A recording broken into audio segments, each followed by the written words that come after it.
Did it actually, was the factory on the quayside itself? The factory was, do you know the pathway, the other side of the church? Yep. So it started in a worsted wool factory. So you've got wool, oil to make it worsted, and the whole factory was gaslit. Yep. It was called a double fireproof building because the building that was previously on that land had burnt down 3 years earlier. Right.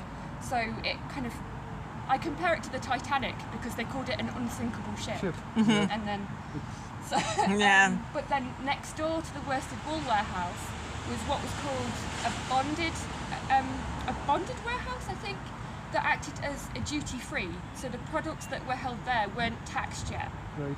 So people could like trade or claim them before they went out to be traded.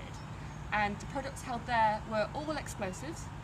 So 3 floors stacked with explosives. The ingredients for gunpowder were mixed together. Yeah. So they thought, while it's kept separate, it's quite safe. But the fire spread through, again to another gaslit building. The timbers fell down. I think the ingredients mixed. And because there was silver nitrate there, the flames were bright blue. Right. So lots of people gathered on the quayside to watch the fire. And then at 3 a.m. there was an explosion. So if people hadn't gathered to watch the fire, there probably would have been fewer fatalities. Yep. But I think overall 52 fatalities could have been much worse. Yeah, it could have been. Yeah. It's sad, right? Because I mean, you can't imagine the thing actually, because some of the things went over the Tyne. Yeah, and, projectiles. We heard the stories like one of the streets over across the Tyne. It was like an old, where there was 7 generations of the family, and it had hit there. Whatever, the force of the explosion. The barrels or whatever. Barrels, stones. Over the pathway, the other side of the church, there's stones that were kind of fired into the air by the explosion. Yeah. So you can only imagine if it's making it over the Tyne, the force that it must have taken. Yeah, I often stand in the Tyne and wonder how on earth that came all the way over here. But the bosses are one of my favourite things to point out. Yeah, they're lovely. The faces. Yeah. Those were added by John Dobson after the 1854 fire. And he wanted the building to look more medieval than it ever really had. So stereotypically medieval. So that he added the pinnacles on the top as well, which are those points all along. But the bosses were supposed to be quite amusing and entertaining for people to add as a feature. And I think their facial expressions are. Some of them quite. And you can see the one here has had a bit of a repair. He's lost his top of his head. Yeah. Oh, he's lost the top of his head, but she's had a little bit of a repair. She's had Oh yeah, you can see the difference, yeah. Yeah. So shall we walk round and then have a look inside?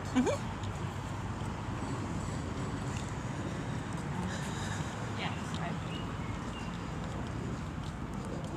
I like to have a chat.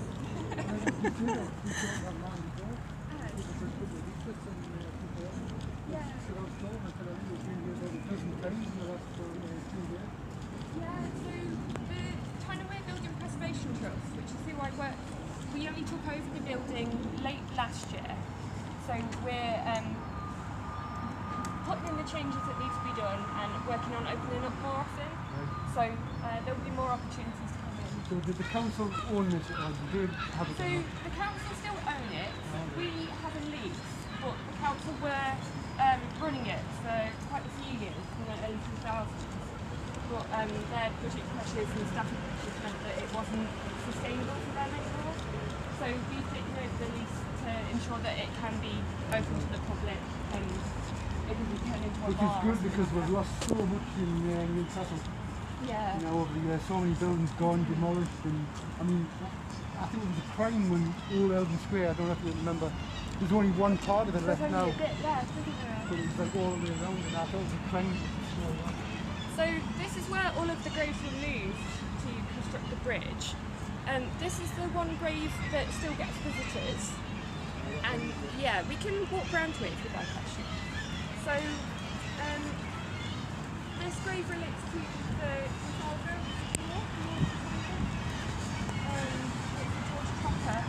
Oh, I wonder if he's any relation. She was a trotter before. My maiden name. So every year we get the Sea Cadets come and lay a memorial. We can see some of the previous memorials here. We do have a lady at the minute that wants to visit that she scattered her parents' ashes in this area Right. of the graveyard, which wasn't technically legal. Oh dear.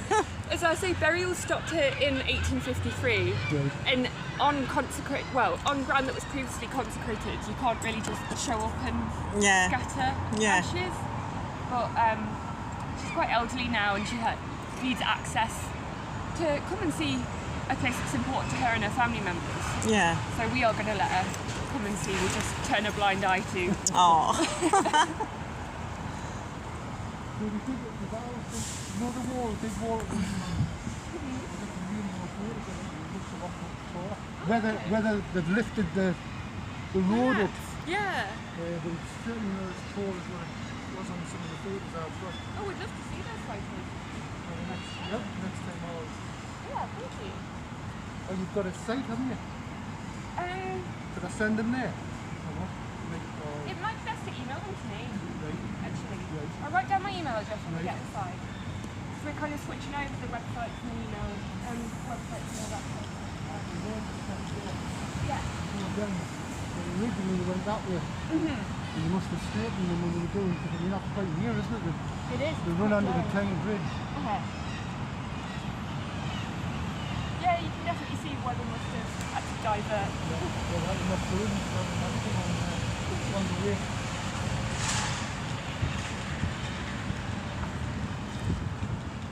So down here is a crypt, but it's probably the least impressive crypt I've ever You've ever seen. seen. Yeah, it's very small, and all that we keep in there at the moment is the electric boxes and the labelled pipes for our underfloor heating. Okay. Every time I pass this bit, I wonder what's down there. Yeah. Now you know. Mainly spiders and electric boxes. Oh dear. But yeah, I was down in there last week because I'll give you a bit of context of my background. I have a PhD in the history and heritage of witch trials in the northeast of England. All right. And I learned just when I started this job that we actually had an accused witch buried in our driveway. So in 1999, when they were excavating to build the glass house, they found her buried just outside consecrated ground and facing a different direction to all of the other burials. So it was meant to dishonour her. She wasn't given a Christian burial. And in the parish records for St Mary's, in 1649 we have records for how much it cost to bury her. But whoever dug her up and examined her hasn't written down where they put her, which you probably should have. Yeah. Yep. So at the minute I'm working on finding out where she is and hopefully bringing her back is what I want to do. So do you think that where they built that, this was, the graveyard here was bigger? Or No, she was just buried outside, right? She was buried outside on purpose as a sign of disrespect because they thought she was a right. witch. But the archaeologists actually found layers of plants on top of her that included things like deadly nightshade, hemlock and henbane, poisonous plants. Right. And some people have said that that's further proof that they thought she was a witch. But most witchcraft accusations didn't involve poisons. It was more straightforward, this person is working with the devil, you don't need poisons No. if the devil is on your side.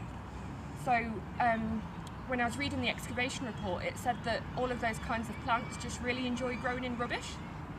So she was essentially put in the rubbish, like buried under the rubbish tip. Right. So it's a very sad sign of disrespect, but you can see where those See, I wonder how many misconceptions- witches were witches. You know, None of them. You know, you hear None where of they them. just, oh, she's a witch, Yeah, we'll so get rid of her. there's lots of misunderstandings about historical witchcraft and accusations from the 17th century. But things that would get you accused of witchcraft would be kind of generally having a bad reputation. So if you're a kind of angry old woman or a bad neighbour, Yeah. that reputation would build up through the years. And then when there are certain crisis points, like over in Newcastle, where I studied the Newcastle witch trials, there was civil war, plague, harvest crisis, and even pirates on the Tyne in the years building up to the witch trials. Right. So people were told at church every Sunday as well, this might be the end of the world, and a sign of the end of the world would be witches and demons walking the earth. So you could suspect your neighbour might be a witch for years at a time, but then when lots of bad things start happening, that's when people try to get rid of them.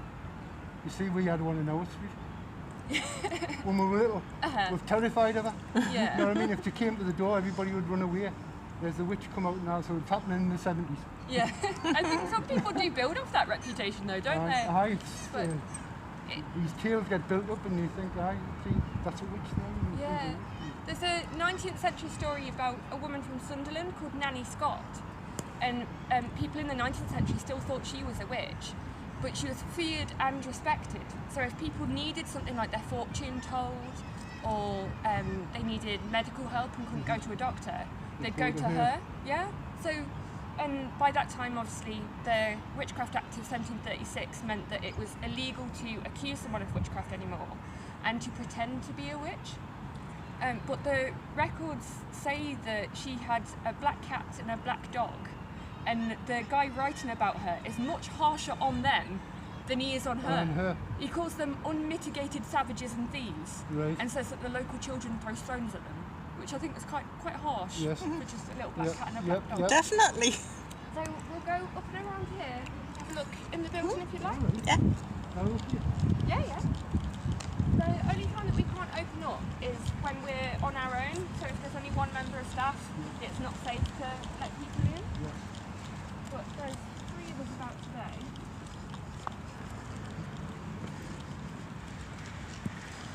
But it's even better when you go through it.